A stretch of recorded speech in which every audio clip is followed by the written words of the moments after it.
If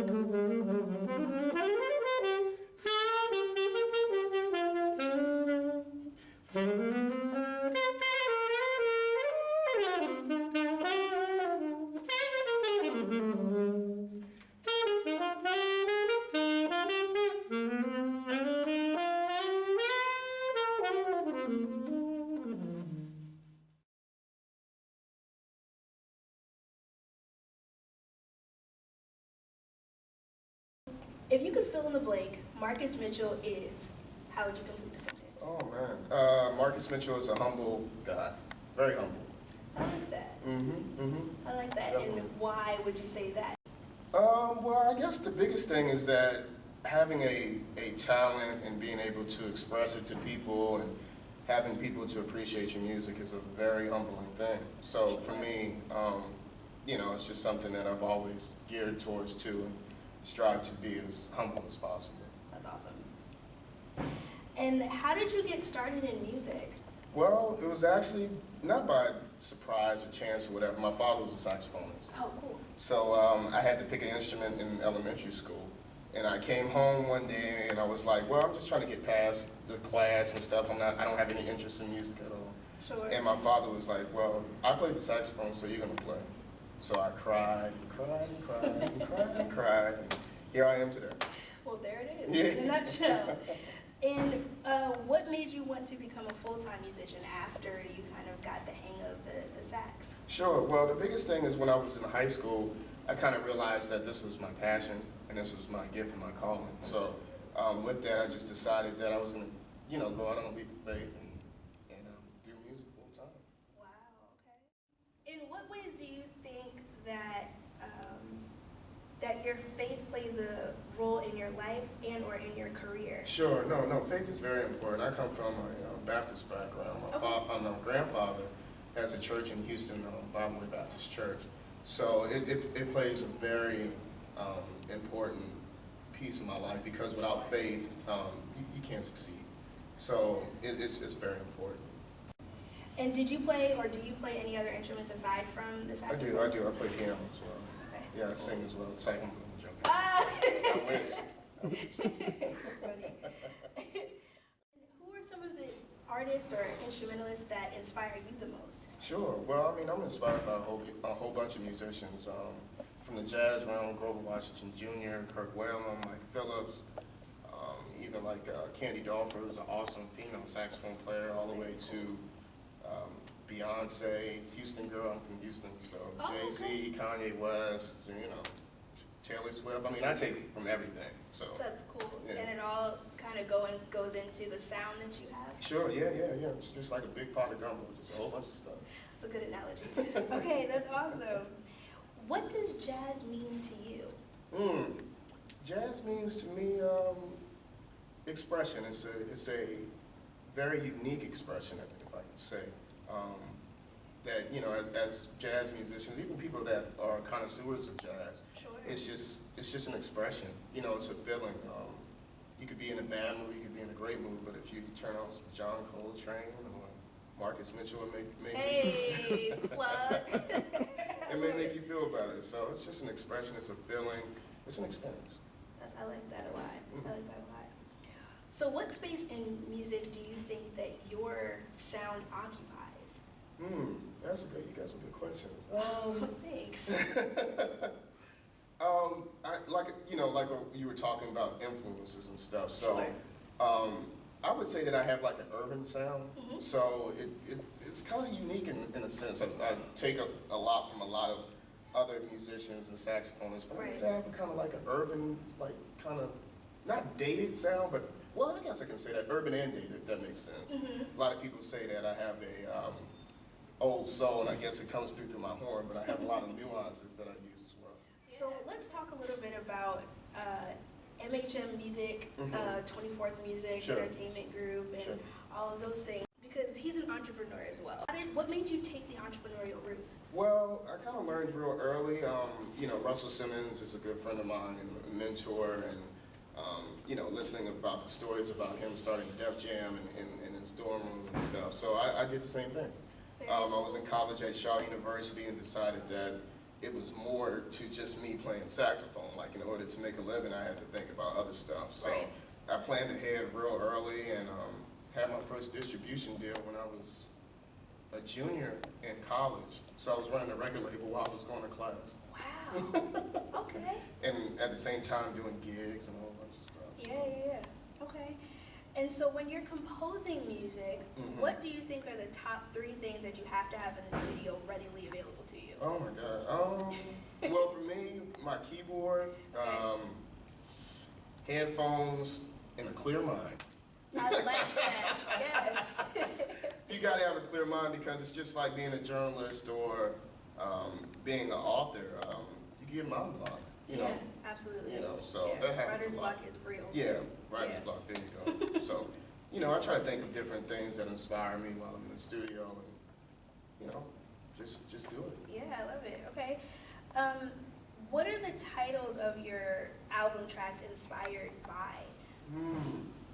Well, a lot of my tracks, especially on this latest album, I'm from Houston. Right. So there's a lot of places that I may perform or have went to, chill with friends and stuff. So, Sure. it just depends. It could be places, it could be significant others, it could be a girl Sure, I'm interested yeah. in or something, whatever. But it just all comes to the mind. You know? Yeah, and it's interesting that you say that because, you listen to instrumental music Sure. and, it may not correlate that there are stories behind each note that you're Right. playing, Absolutely. So I always wonder about that. Mhm. And I think that you answered it beautifully. Yeah, I appreciate that. And so is there a particular story that you may have that comes to mind from any of the albums that you've produced, since you have 15, that you can possibly share? Yeah, well, my first CD, Jumping, there's several songs on there, like Hotel Europa was a place that I kind of got my start at in Raleigh, so I wrote a song for that, and there's a song on there called Special Someone, and it was probably someone in college, I can't remember now, probably someone in college I was talking to, and, with us saxophone players, we, tend to use the horn as a, sense of encouragement, or, Sure. if we're attracted to someone, we serenade them or something like that, so. That's a you know. good note. That's a great note. Okay.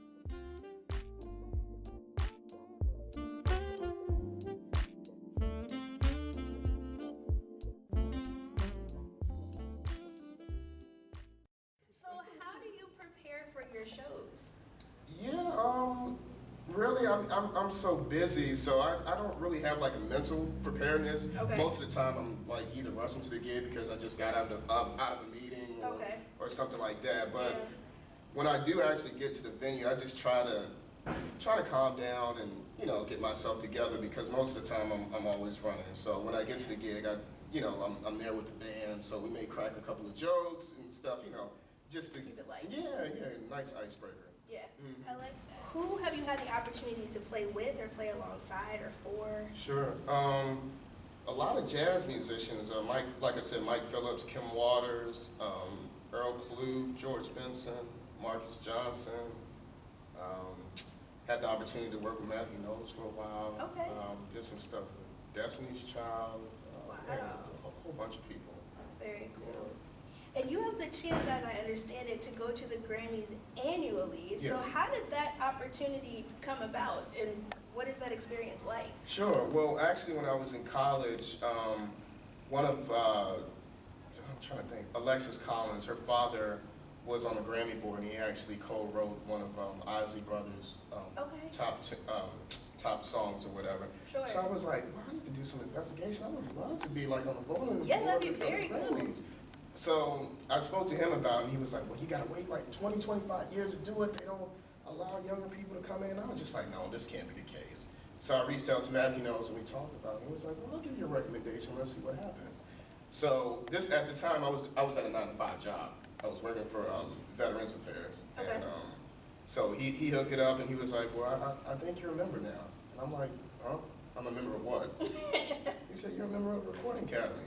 I was like, no way. What? So he sent me a confirmation, and I became the youngest independent executive on the Grammy board at 21. So Wow. I've been a member for almost, oh my God, getting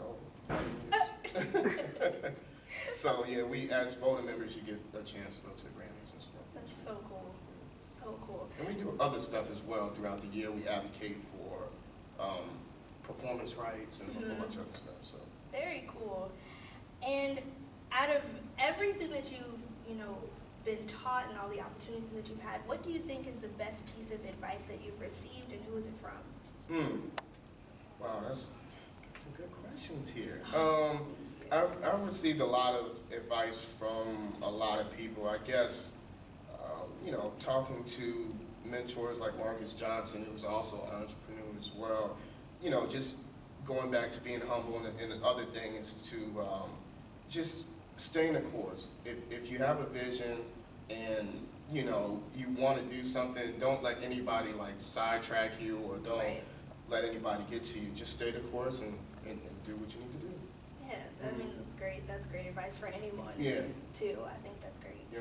What can people expect from your album, All About You? Well, I entitled it All About You because I don't like to call the people that support me fans. I call them supporters because we're all in it together.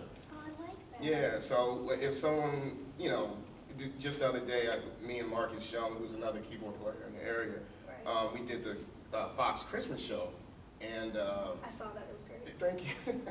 So after that, I had to go to the grocery store and stuff, and this guy kept following me all down the aisle, and he's like, "Hey, you're Marcus Mitchell, you're the guy that was just on TV, blah, blah, blah."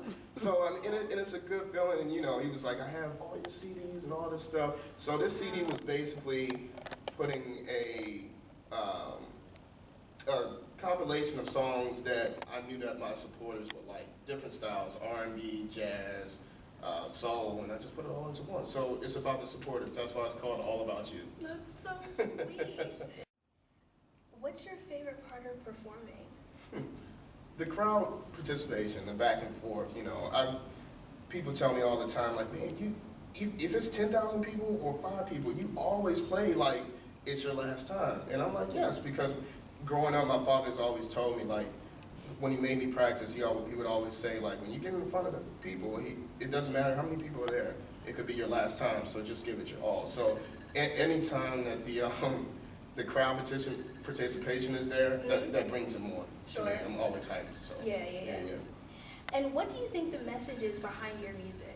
Well, I think the biggest thing is that I want people to feel comfortable. I want people to enjoy themselves. So I want it to be more of an experience. So I think the biggest thing is that my message is feel good music, having fun, and just making people happy at the end of the day. And what advice would you pass on to other young musicians? Sure. Well, the biggest thing is that, the music industry has changed so much now. Sure. So, the thing is that you have to have passion. It's not going to come easy. So you got to practice. Yes. You can't just expect that, oh, well, I'm going to be this next Kenny G or this next Kirk Whalum or whatever. So the biggest thing that I would say is that you have to have passion, practice, and you have to stay motivated. You're going to have a lot of people that's going to tell you no. There's going to be a lot of doors that's going to close on you, but at the same time, it goes back to your, the whole thing about having faith. Sure. So. I love it. Oh my gosh. Okay, yeah. And then, what is it that you want your legacy to be? Well, for me, I love playing. That's a part of me, but at the same time, I am a businessman. So the biggest thing that I would want is for people to remember me as a great musician, but also as a great businessman, a man that thought outside the box and did some things. So those are the two things that I would want. And then last question. Last question, how can people get in touch with you? Sure. Well, we're actually working on a new website. It's going to be marcusmitchell.com. Okay. But if you go on Facebook, it's Marcus H. Mitchell. Twitter is Marcus H. Mitchell. Instagram is MHM Sachs. So I'm around. I'm always on Facebook and social media and stuff like that. Cool. Yeah. Awesome. Well, thank you so much. Absolutely. This has been Spilling the Tea with Ari E. Be sure to check out all of our social media pages because we have lots and lots in store. Marcus, thank you so much again. You're welcome. Thank you. And God bless you.